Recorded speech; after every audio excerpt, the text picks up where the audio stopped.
सरयू नदी के किनारे स्थित अयोध्या नगरी श्री राम की जन्मभूमि, श्री राम का जन्म स्थली, हिंदू धर्म के 7 पवित्र शहरों में एक है।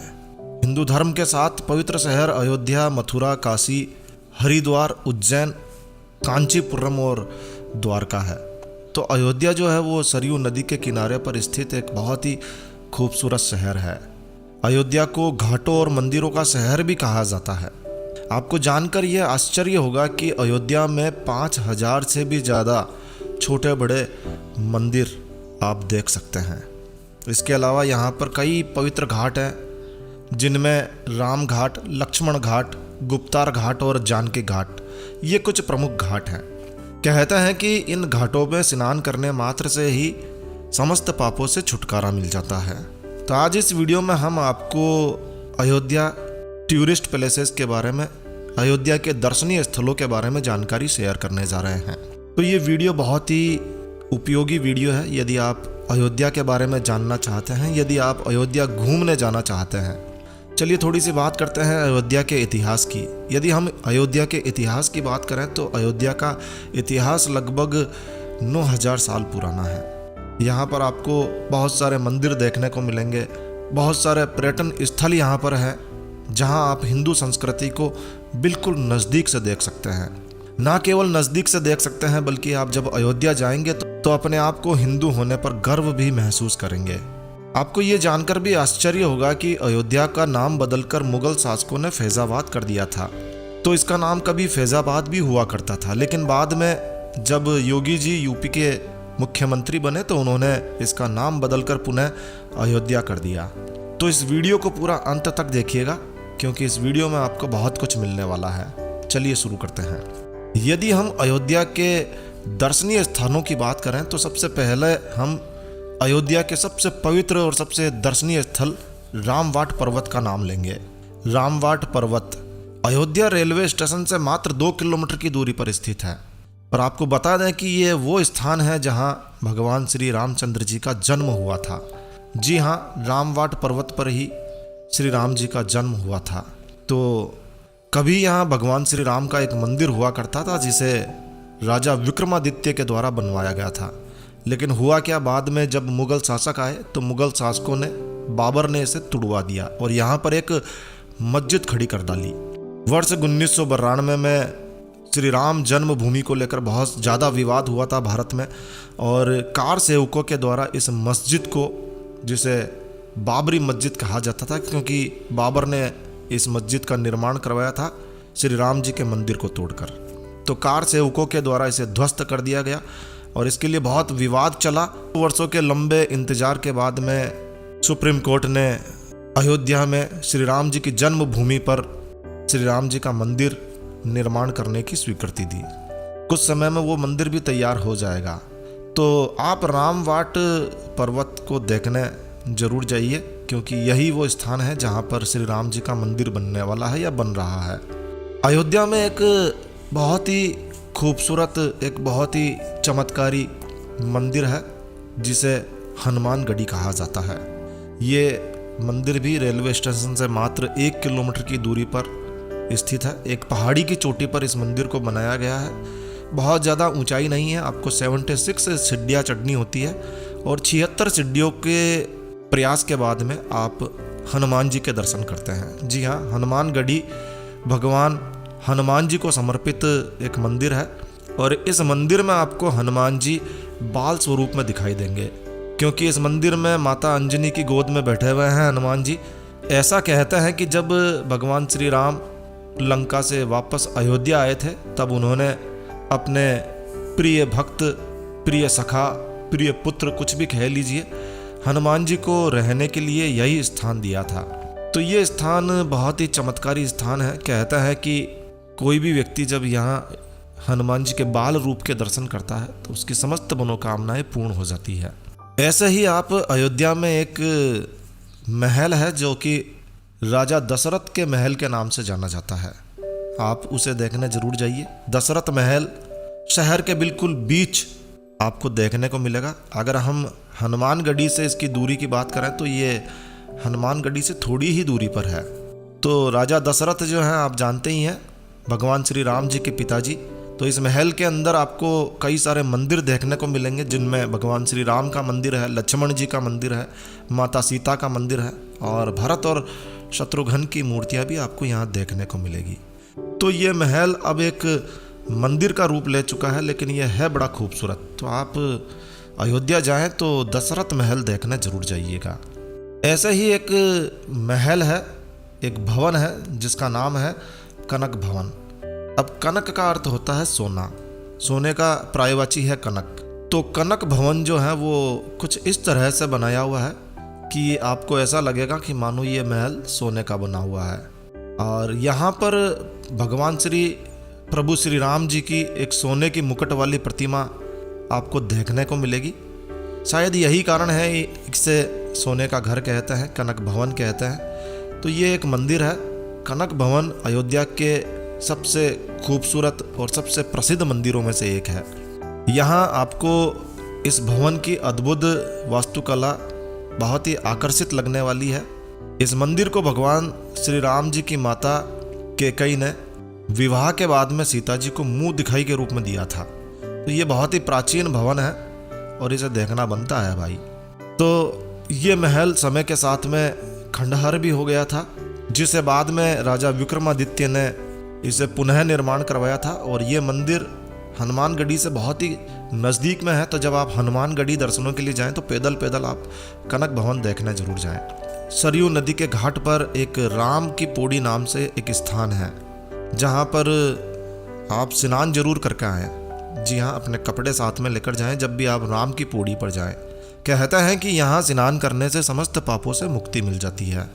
इसके अलावा एक पौराणिक कहानी है कि जब लक्ष्मण जी सभी तीर्थ स्थलों का भ्रमण करना चाहते थे, तब भगवान श्री राम जी ने सरयू नदी के किनारे इस पौड़ी की स्थापना की थी। और संध्या के समय सभी तीर्थ यहाँ पर स्नान करने के लिए प्रस्तुत हो जाते हैं। जो भी उस समय इसमें स्नान करेगा वो उसी तीर्थ के समान ही पुण्य को प्राप्त करेगा, ऐसा श्री राम जी ने वरदान दिया था। आपको पता होगा कि भगवान श्री राम ने जल समाधि लेकर इस धरती को छोड़ा था। तो जब भगवान श्री राम ने जल समाधि ली थी तो उसके बाद में ये पेड़ी हजारों वर्षों तक सूखी रही, जिसे बाद में कई लोगों ने इसका पुनः निर्माण करवाया और सरयू नदी का पानी जो है पंप के द्वारा अब राम पौड़ी में डाला जाता है। लेकिन आप इसे देखने जरूर जाएं और स्नान भी जरूर करके आएँ। अयोध्या में एक मंदिर है नागेश्वर नाथ मंदिर, ये राम की पौड़ी के पास में ही है। तो जब आप राम की पौड़ी देखने जाएं, स्नान करने जाएं, तो इस मंदिर के दर्शन जरूर से करें। नागेश्वर नाथ मंदिर भगवान शिव को समर्पित एक मंदिर है और शिव के 12 ज्योतिर्लिंगों में से भी इसे एक माना जाता है।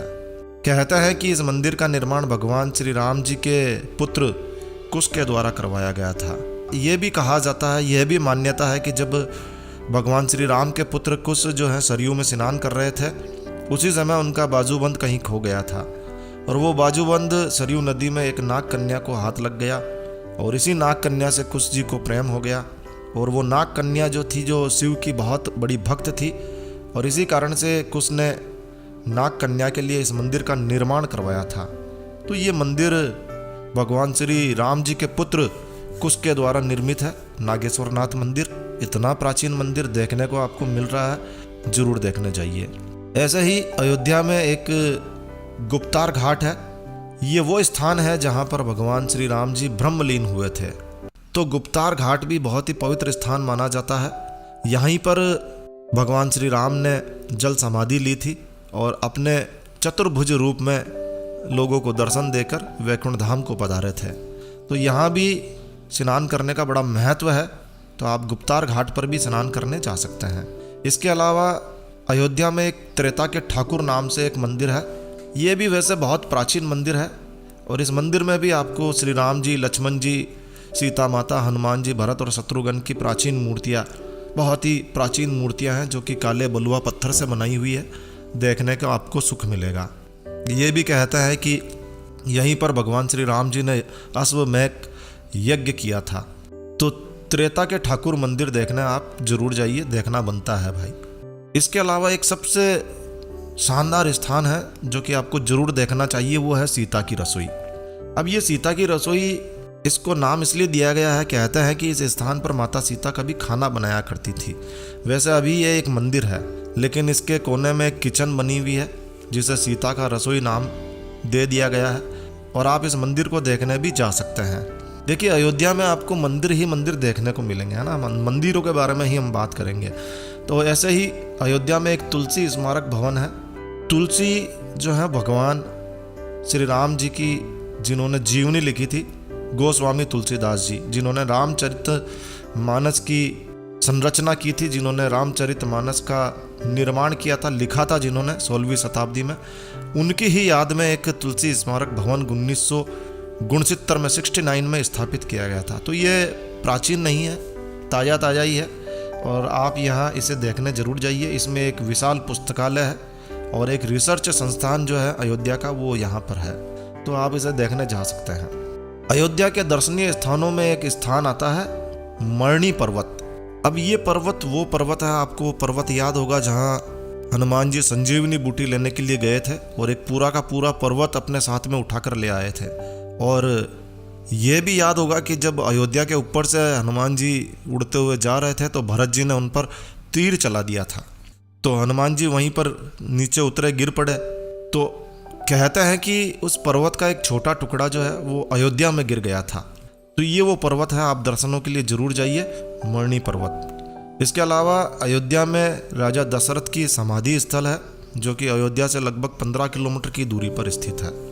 तो राजा दशरथ की समाधि स्थल को देखने भी आप जा सकते हैं। और एक सूरज कुंड है। सूरज कुंड एक ऐसा कुंड है जहाँ प्राकृतिक जल भरा हुआ रहता है। कहते हैं कि भगवान श्री राम के जितने भी वंशज हुए थे वो सभी लोग यहाँ पर आकर स्नान ध्यान किया करते थे, भगवान सूर्य की उपासना किया करते थे। अब इस कुंड की एक मान्यता यह भी है कि इस जल में स्नान करने से चर्म रोग ठीक हो जाते हैं। तो सूरज कुंड स्नान करके जरूर आइए, डुबकी लगा कर आइए। अयोध्या में एक जगह है मोती महल, पर्ल्स महल। मोती महल अयोध्या शहर से कुछ दूरी पर स्थित है, जिसका निर्माण 1743 ईस्वी का माना जाता है। ये महल मुगल वास्तुकला से निर्मित है और यहाँ भी काफ़ी संख्या में पर्यटक आते हैं। आपको भी अगर आप अच्छा लगता है आपको प्राचीन महल देखना, आप जा सकते हैं। तो ये तो थे अयोध्या के वो ऐसे फेमस और प्रसिद्ध स्थान जहाँ आपको ज़रूर से जाना चाहिए। इसके अलावा छोटे बड़े बहुत सारे मंदिर हैं, तो उनको आप अगर दर्शन करेंगे तो बहुत ज़्यादा समय चाहिए आपको। मुख्य आकर्षण जो है वो अयोध्या के यही है। अब अयोध्या कब जाएं? तो देखिए, अयोध्या वैसे पूरे साल ही आप जा सकते हैं। मौसम यहाँ का बहुत ही सुहावना रहता है, बहुत ही अच्छा रहता है। लेकिन यदि आप अक्टूबर से दिसंबर के बीच में जाते हैं तो ये यहाँ पर काफ़ी सर्दी पड़ती है, और ज़्यादातर जो उत्सव होते हैं वो इन्हीं महीनों में पड़ते हैं। तो कोशिश कीजिए कि अच्छा समय जो है अक्टूबर से दिसंबर का है, आप उस समय जाइए। और अयोध्या कैसे जाएं? तो देखिए, अयोध्या जो है वो देश के सभी प्रमुख शहरों से जुड़ा हुआ है। आप अयोध्या जो है ट्रेन से जा सकते हैं, बसें भी आपको आसानी से मिल जाती है, लेकिन अयोध्या में कोई एयरपोर्ट नहीं है। तो आप रेल से जा सकते हैं, लेकिन यदि आप हवाई जहाज़ से आना चाहते हैं, बहुत दूर रहते हैं, तो फिर कैसे आएंगे? तो देखिए, निकटतम हवाई अड्डा जो है वो फैज़ाबाद हवाई अड्डा है, जो कि 8 किलोमीटर की दूरी पर है। तो आप फैज़ाबाद आ सकते हैं। इसके अलावा आप लखनऊ आ जाइए। लखनऊ से 130 किलोमीटर की दूरी पर है अयोध्या, और लखनऊ से आपको काफ़ी सारी बसें, टैक्सी सब कुछ मिल जाती है, कैब मिल जाती है, तो आप आसानी से आ सकते हैं। तो इस तरह से आप अयोध्या आकर अयोध्या घूम सकते हैं। अयोध्या में घूमने के लिए आपको ऑटो मिल जाते हैं, टैक्सी मिल जाती है, रिक्शे मिल जाते हैं, और लोकल बसें भी मिल जाती हैं। तो घूमने के लिए लोकल कन्वेंस भी बहुत सारे हैं। आप चाहें तो यहाँ 2 व्हीलर भी जो है हायर कर सकते हैं, रेंट पे ले सकते हैं। अयोध्या में खाने पीने के लिए बहुत कुछ है, क्योंकि उत्तर प्रदेश है, आपको खाने पीने की कोई कमी नहीं रहने वाली है। ठहरने के लिए बहुत सारी जगह है, आपकी पॉकेट अलाउ करेगी, वैसे आप रह सकते हैं। 500 रुपये से आपको यहाँ रूम मिल जाता है, और जितनी आप खर्च कर सकते हैं, खर्च करने की कोई सीमा नहीं है। तो ये थे अयोध्या के दर्शनीय स्थानों की जानकारी। आशा है यह जानकारी, यह वीडियो आपको अच्छा लगा होगा। तो बस इस वीडियो को यहीं विराम देते हैं दोस्तों। यह जानकारी आपको कैसी लगी कमेंट करके हमें ज़रूर बताएं। यदि आपको यह जानकारी अच्छी लगी है, यूज़फुल लगी है, तो कृपया लाइक के बटन पर ज़रूर क्लिक कीजिए। और यदि आपने हमारा ये चैनल सब्सक्राइब नहीं किया हुआ है तो कृपया चैनल सब्सक्राइब कर लीजिए। तो इसी तरह के और वीडियोस के साथ में मैं आपका दोस्त नरेंद्र अग्रवाल फिर मिलूंगा। तब तक के लिए stay healthy, stay happy. Thank you for watching my video. Thanks. जय श्री राम, जय हनुमान।